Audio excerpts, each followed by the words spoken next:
After a huge weekend for Teoscar Hernandez, the talk on everybody's mind, especially with some of his comments, is are the Dodgers going to extend him? We're going to dig into that and a bunch more of your questions here on Locked On Dodgers. Let's get locked on.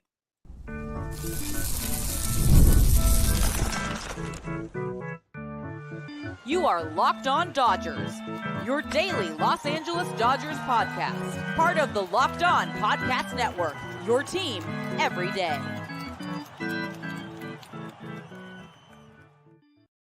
Hey, Dodger fans, this is Locked On Dodgers, part of the Locked On Podcast Network, your team every day. Thanks to our everydayers for making Locked On Dodgers your first listen every weekday morning. And thanks to you, those of you who are with us live right now on Monday night.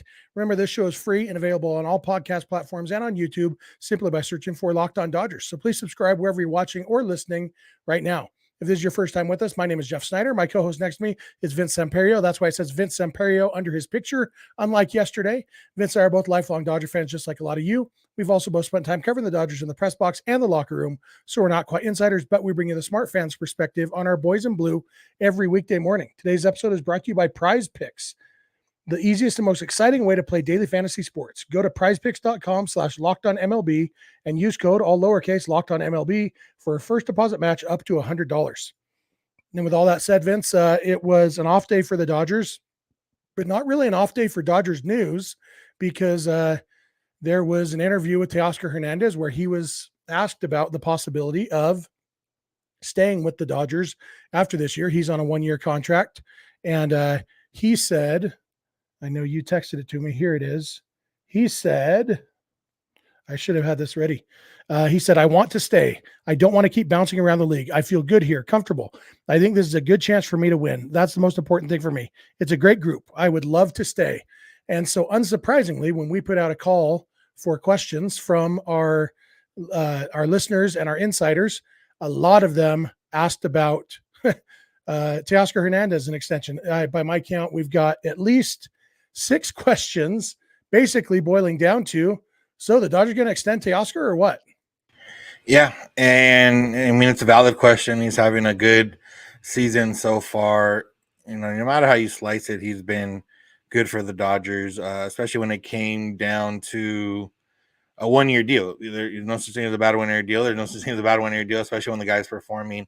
He's got a 139 OPS plus, the 16 homers, 48 RBI. He's pretty much exactly what we wanted out of him when we kind of talked about it in the offseason before they signed him, was somebody that can come in, control that middle to and bottom of the lineup, and can hit a bunch of home runs, and, on pace for 30 home runs plus, basically exactly what we asked for. And when it comes to an extension, I mean, he's still young enough. He'll be 30. He's not turning 32 until October. So during, hopefully, the Dodgers World Series run. And, extension for him and extension for the Dodgers probably means that like a 2-year deal with maybe an option or something like that. And if that's the case and they can get it done right now for probably less money than even he made this year in the $23.5 million with some deferred, I'm sure the Dodgers would welcome that. Yeah, absolutely. That's really what it boils down to, because with the long-term, the commitments the Dodgers currently have, especially they have some guys who are going to be under contract into their declining years. And I suspect they're going to be careful about doing too many of those. But yeah, if Teoscar is looking for a 2 or 3 year extension, if they did, 3 years, 60 million, 3 years, 70 million, somewhere in that ballpark, that becomes a question. Is that the kind of contract Teoscar would be happy with? He says the most important thing is wanting to win, and players always say that, but then players also almost always sign where the most money is offered. And, that's the advantage of getting him on an in-season extension instead of waiting until he hits free agency, saying, hey, look, we're happy with you. You're happy with us. Let's get something done. The other big question that would raise, or, depending on what happens at the trade deadline, if the Dodgers were to pull a trade for, Luis Robert or one of the other, we're going to talk in the next segment about a couple other outfielder names as possibilities. If the Dodgers were to trade for a young controllable outfielder, knowing that they have Andy Pages and James Outman and, depending on who else, Drew Avens and Jose Ramos, a lot of young outfielders coming up, it there's a reason that teams, even the rich teams don't just sign all the best players, because you kind of have to have some of those young guys who are making the league minimum just to kind of make a payroll work, and make it sustainable. And so I think it would have to be at least somewhat team friendly for the Dodgers to sign Teo long term. But that is something he might be interested in. Yeah, the other part is, assuming, like I said, maybe Outman Pies might be part of deals that happen at the deadline, is that if you look at the Dodgers right now in terms of their top prospects, all their top prospects in the top 30 that are outfielders only are 19 and below, I believe, in terms of age. So it's not like they have, they have guys that can, Drew Avens could technically be a guy that comes up. They have some other guys that are, maybe not top prospects, but guys that could be contributors to a major league team, but not anybody that's going to be necessarily a game changer. And, for all we've seen so far, Teoscar Hernandez has game changer a capability, and I think that's something that's hard to do. And he just went into free agency and didn't necessarily come out with anything that seemed to be long term or good enough money for him to not have taken. He ended up with the 1-year deal with the Dodgers, and wasn't cheap, but wasn't long term security. And if he can get some of that security and be somewhere where he feels like he's happy, then I'm sure the Dodgers, as much as they, have gotten to spend money on other guys, they can save a little bit here and there. Will Smith deal probably was a little bit under in terms of AAV and all that type of stuff. So, maybe that's something that turns in here, or Jasker takes he's not his hometown, but a little bit of a discount. Yeah. And Roy has this comment in the chat, says, with all the Japanese sponsorship money, I'm 100% sure the Dodgers can afford it. And that's absolutely true. Financially, the Dodgers can afford to do whatever. For me, what I always come back to, though, is the roster spot. And while every team is aware of the concept of sunk costs, it still remains an undeniable fact that it's easier to send James Outman down to the minor leagues when he's struggling than to DFA a 36-year-old outfielder making $25 million bucks. We see it with Chris Taylor. There's the combination of sentimental attachment and the money he's making. If Chris Taylor was making the league minimum and had minor league options, he would have been in the minor leagues a long time ago. And so it's not just the money, it's the roster spot. We saw it with the Angels with Albert Pujols for a long time.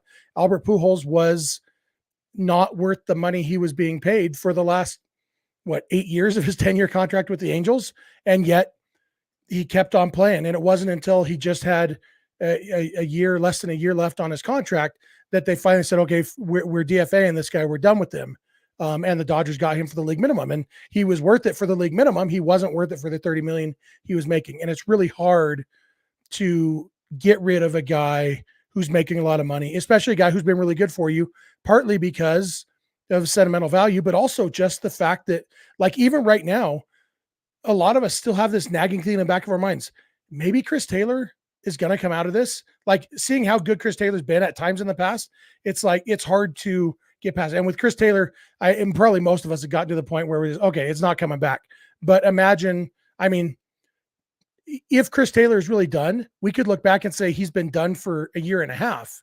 And yet a year and a half ago, and the Dodgers even signed a new extension around that time, it was, there's that, you never know when a guy's done until it's hindsight. And so that's part of the reason teams like the Dodgers don't want to lock themselves into too many big contracts. And that's why maybe what you kind of hinted at, the Will Smith longer contract, lower AAV makes a lot of sense, because like if you sign Teo to a 6-year contract, but only, $12 million a year, he gets his $72 million bucks. And also you're in a position, the Dodgers are in a position where it's like, okay, he's not good anymore. Let's just cut him, because $12 million bucks a year isn't that much. Yeah. That could be what it comes down to. Yeah. All right. We're going to come back in a minute. There are a lot more questions. We're going to dig into more trade deadline talks. So thank you for making Locked On Dodgers your first listen, and please keep it Locked On Dodgers.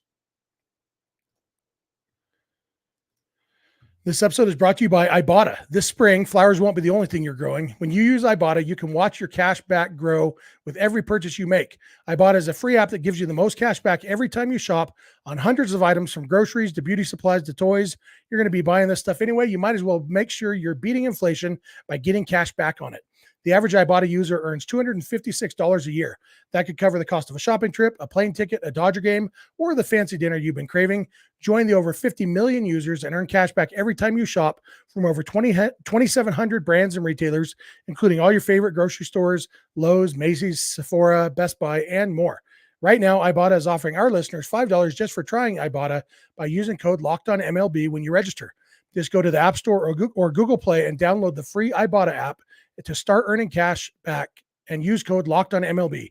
That's IBOTTA in the Google Play or App Store and use code LOCKEDONMLB.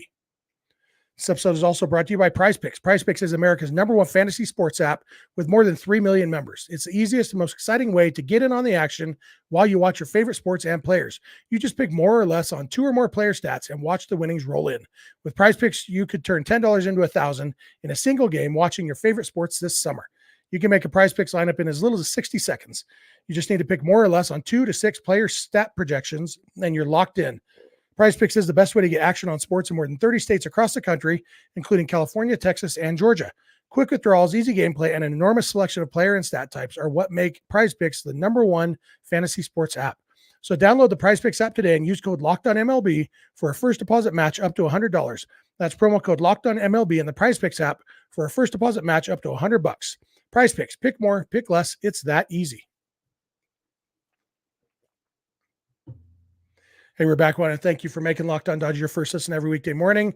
Especially want to thank our everydayers. If you're not an everydayer, it's easy to become one. Just watch or listen every weekday morning or every night when we're live. You can make that easier on yourself by watching or by subscribing wherever you're watching or listening right now.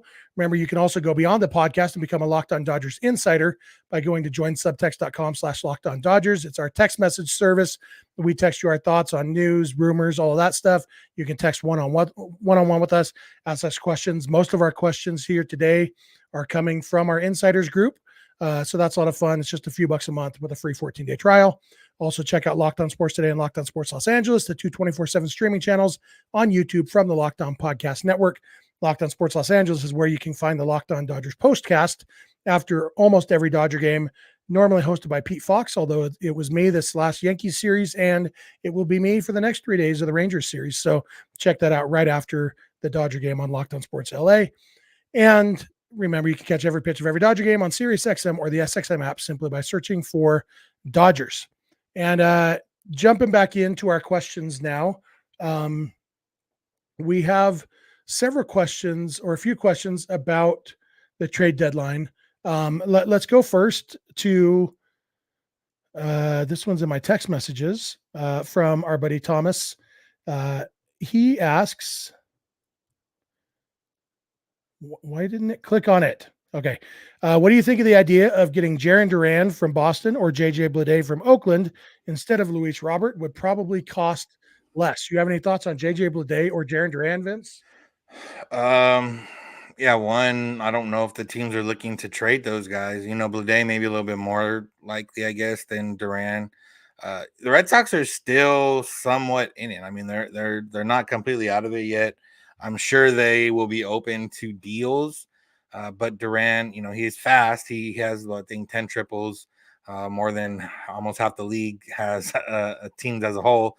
So, yeah, I think there's some value there. I don't necessarily know if it's someone for this Dodger team specifically. I mean, obviously, the 10 triples is ideal. Obviously, you're looking to improve on what's the current roster, but you're also looking at, what the player is. And he's been good this year. He's been inconsistent in his, short career so far. But, he was pretty good last year. He was pretty good this year. A little bit different element. In terms of Bleday, yeah, the A's are always the easy one to kind of look at and say, oh, let's trade with someone. Let's trade from the A's because they're always looking to trade somebody. But they are going to, at some point, want to keep some guys. And, Bleday might be one of those guys that they're looking to keep. He the guy that's a little bit older now, starting to figure it out a little bit. But I just don't know if those two guys move the needle. if you can't get one of the top tier guys that we've talked about before, that's someone to consider for sure. Yeah, Blade is interesting because he's in his first good offensive season. He was a top prospect. I think he was third pick in the draft a while back. Yeah, something like that. Fourth pick in the draft. The same draft that it was a big draft. It was Adley Rutschman, Bobby Witt Jr., Andrew Vaughn, then JJ Blade. A lot of good players in that draft. CJ Abrams later.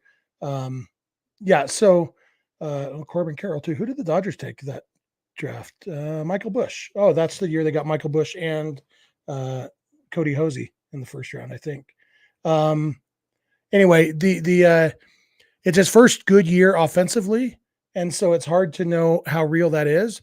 And he has major platoon splits. That's right? I looked at it earlier when Thomas first texted me. Oh no, he's the opposite. Jarren Duran is the one with the big platoon splits. JJ Blade is even, almost exactly even OPS wise, 773 against righties, 776 against lefties. He gets to it in a much different way. Against lefties, his batting average and on-base percentage are much, much lower, but he has a much higher slugging percentage. And so I would be a little bit nervous about that just because in that small, we're talking 52 plate appearances. And so hitting a couple home runs can really skew those numbers. So I'd be worried about the platoon splits and I'd be worried about the track record. So for me, Blade would have to be a guy who it was really, the price was really right. Also, Jarren Duran is a better defender in center field than Blade. But like you said, the Red Sox might not be looking to trade right now. Yeah. We also had this one isn't really about the trade deadline, but it kind of touches on it a little bit. This one comes from insider Dan from Florida. Good dude. He was able to catch some of our live streams when the Dodgers were on the East Coast. Now he's back to going to bed and stuff. But he says in the outfield, Miguel Vargas isn't great in left. Pages is probably an average center fielder. Both have really good arms. Are probably more suited for right field. Is the lack of a true center fielder part of what's keeping Chris Taylor on the roster? And by on the roster, I mean not rehabbing a quote-unquote strained hip muscle. Yeah. I mean, now that Hayward's back, I don't think so. Between Hayward, Pages, and, I know Kike's had to play more infield with Max Muncy out, but between those three, like, you can get average defensive, average to slightly above average, maybe not Kike, but the other two guys, that all averages out to, decent center field. I don't think that's what's keeping Taylor, because when Taylor plays, he hasn't even been playing center field. He's been playing left field. So I don't think that's what's keeping it on. I honestly just think that it's been a couple well-timed injuries in favor of Taylor, combined with the fact that, every so often you see like, oh yeah, that, or oh yeah, that. And, I think he's doing just enough. I think, what do they call it? Love crumbing or something like that is the new term for when you just give enough to keep people around, but never actually give them the full thing. I think that's kind of what we're getting from Chris Taylor right now. Yeah, I do think that the Dodgers, like, it is interesting their center field situation right now because Andy Pages is a better right fielder than center fielder. And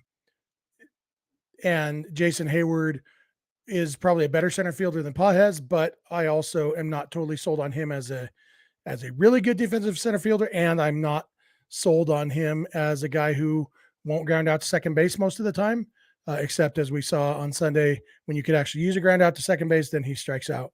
But I do think that getting a true center fielder is probably a priority. And even though that's not what's keeping Chris Taylor on the roster, I think that will be part of the catalyst for getting Chris Taylor off the roster would be getting a true center fielder. Because if you do get a true center fielder and you don't trade Andy Pages in that trade, well, then you've got, if it's Luis Robert, for example, you got Robert in center field and then some combination of Pages and Teoscar in right and left. There's not really a need for Chris Taylor in the outfield anymore. And then he and Kike really are like, they're already filling the same role. And it's just one guy's a bad hitter and the other guy's a really bad hitter. There's definitely no need for him if they add another outfielder to the group. And so I have to think Chris Taylor's time is short. Yeah. A couple more questions to dig into, but first we're going to take another break. So thank you again for making Locked On Dodgers your first listen, and please keep it Locked On Dodgers. This episode is brought to you by FanDuel. Summertime means baseball, the NBA Finals, and more, and you can bet it all on FanDuel. Right now, new customers get $200 in bonus bets with any winning $5 bet.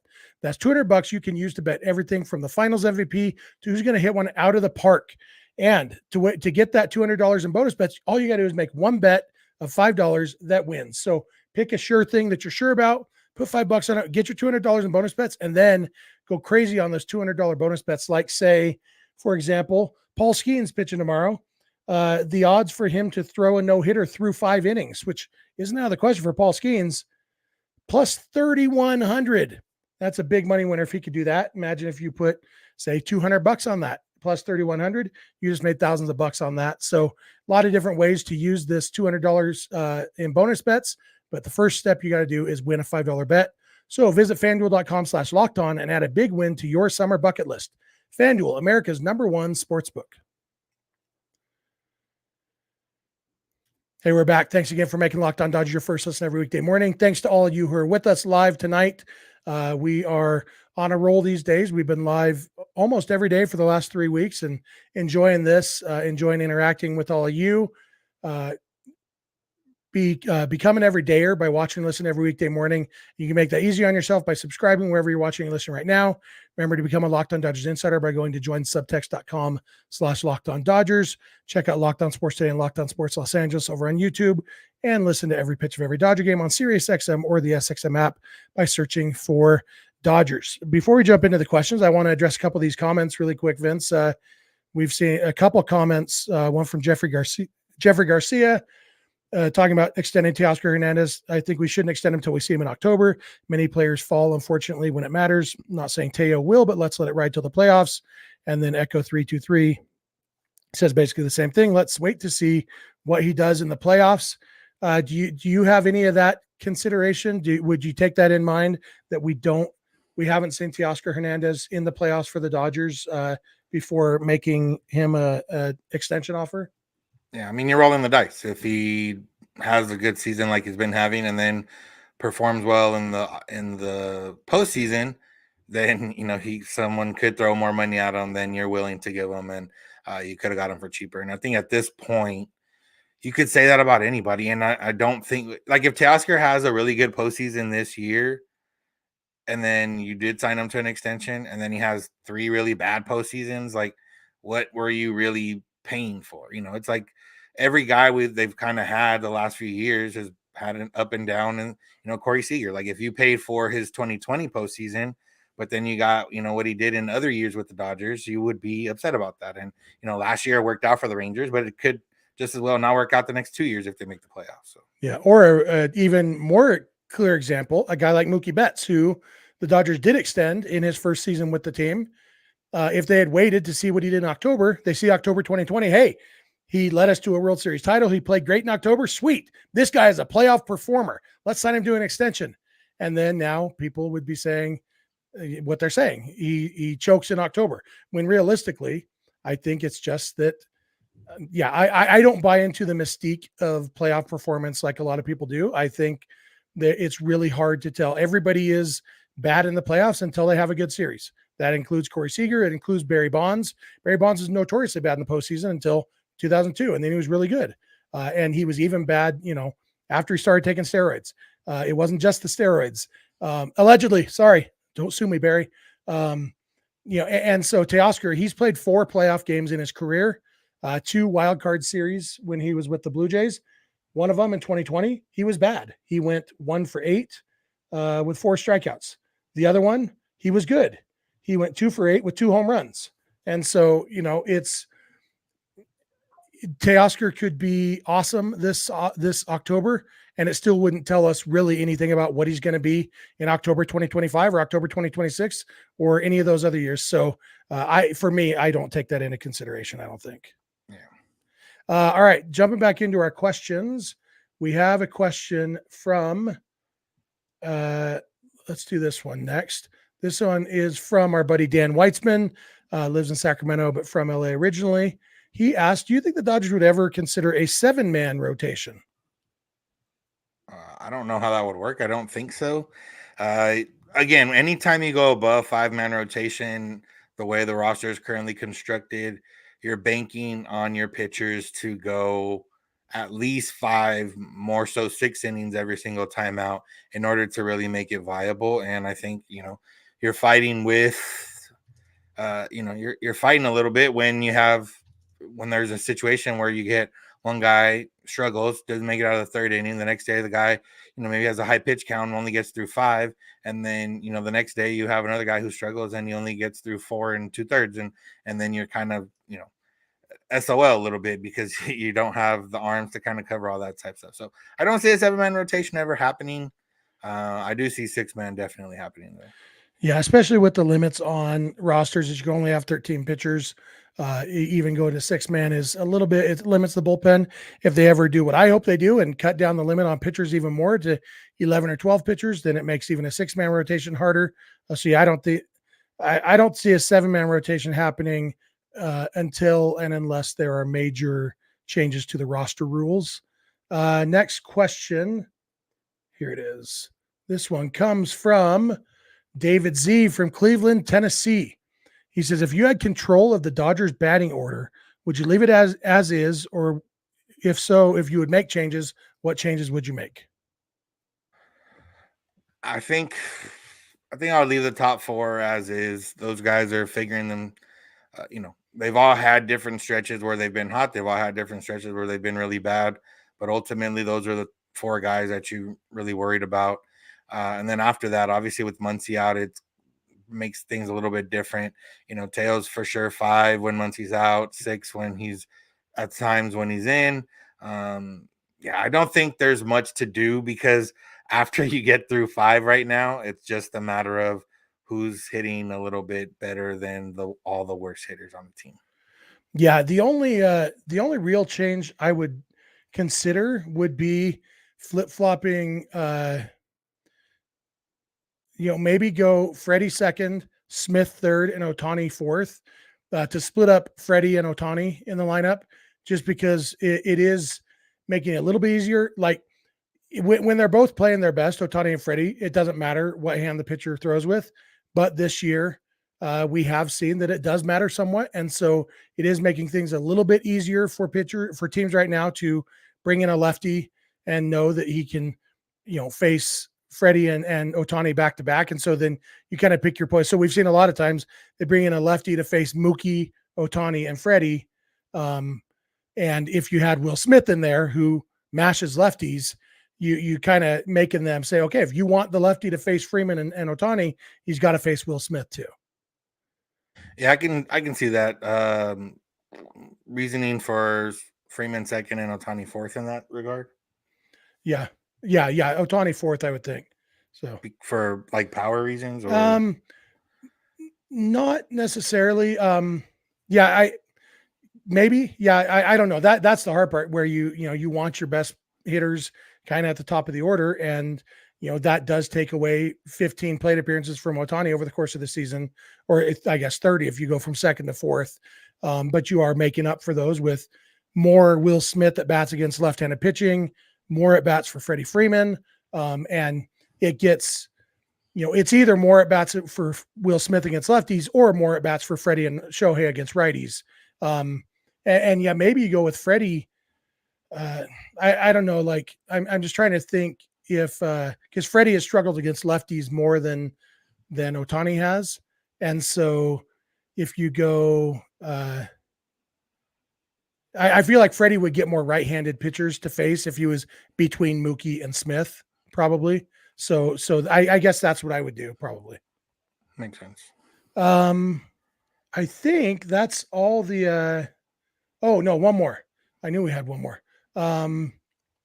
This one comes from James Bates, who lives in Wisconsin, but is from West Covina originally. I don't know if you noticed this, Vince, on the broadcast on Sunday. He says, why were Mark Pryor and Tyler Glasnow watching Shohei Ohtani taking swings in the cage during the game between innings that Glasnow was pitching? It looked like Ohtani was surprised to see them there. It also looked like Glasnow was upset and said something to Pryor as he walked away. Did you see that on the broadcast, Vince? I did see that on the broadcast. I was watching the Spanish one, so they didn't really talk. I don't know if they talked about it on the English version of it, but yeah, it was just like, what's going on right now? Yeah, and I was watching on mute because I had family over, and because it was Sunday Night Baseball on ESPN, and mute is the best way to imbibe that sometimes. I would guess that Mark Pryor and Tyler Glasnow just needed to have a conversation back, down in the tunnels, and it happened to be taking place right next to the cage.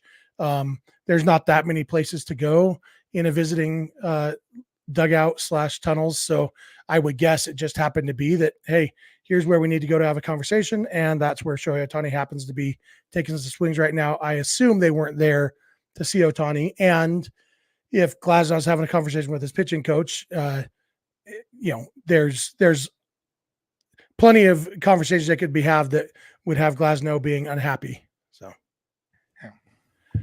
I'm just going to address one more comment in the chat. BC talking about postseason performance. He says, not complicated. You're facing better players, regular season, a lot of bad teams, and fourth and fifth starters to pad your stats against. My only quibble with that is we look at last year. The Dodgers knocked around Merrill Kelly in the regular season. They've knocked him around in the regular season for years, and yet he pitched really well against them in the postseason. They knocked around Brandon Pfaadt during the regular season. He pitched really in the postseason. Same pitchers, same hitters. It's just that, it didn't work for the Dodgers last year. And the Dodgers, knocked around the Padres all 2022 and then lost to them in the playoffs. So I think I don't doubt that there are some people who exist who are just better postseason players or worse postseason players. But I think for the most part, it's the weirdness of baseball and how sometimes you get hot at the right time. Like the Giants won the World Series in 2014 only because Madison Bumgarner pitched better than he has any time before or since for 3 weeks. And Madison Bumgarner was a good pitcher, but they weren't. He wasn't the pitcher that he was in October 2014. If he was that pitcher his whole career, he actually would be the Hall of Famer that Giants fans think he is. Yeah, postseason, you can't speak with any certainty about anything in postseason for the simple fact of what we've seen go on, not just with the Dodgers, but just in general in baseball over the last 10, 15 plus years. Like, if there was a formula that was guaranteed, a lot more teams would be using it. Yeah. Some team would figure out how to win 2 seasons in a row if there is actually a formula. The formula is hope you go into October healthy and hot. And, if there's a way to figure it out, the Dodgers will figure it out. But I suspect playoffs will continue to be a crapshoot, and all they can do is put together the best team possible. And they've got 50 days until the trade deadline to do some of that. So, we'll see what happens. But it's starting to get that exciting time of the season where baseball season kind of start. Okay, we're in the thick of things, in the grind, but we also have the trade deadline to look forward to. So Dodgers start a series with the Rangers on Tuesday, and then they take on the Royals. So, and then I think they go to Colorado for the first time this season after that. So hopefully a good couple series coming up, and then go feast on some Rockies pitching in Colorado. You got anything else for today, Vince? Nope. All right. Thank you all for being with us. Thank you for those of you who've been with us live tonight and every night. We appreciate you. Thank you for those of you who are listening, making us your first listen on Tuesday morning. We really appreciate you too. If you're not an everydayer, you can become one by watching and listening every weekday morning.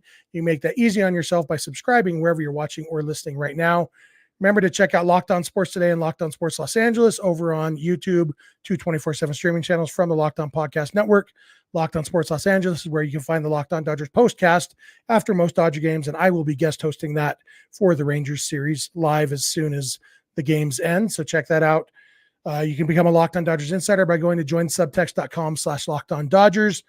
It's free, just a few bucks a month, free 14-day trial, text back and forth with us. It's a lot of fun. All these questions tonight came from our insiders group.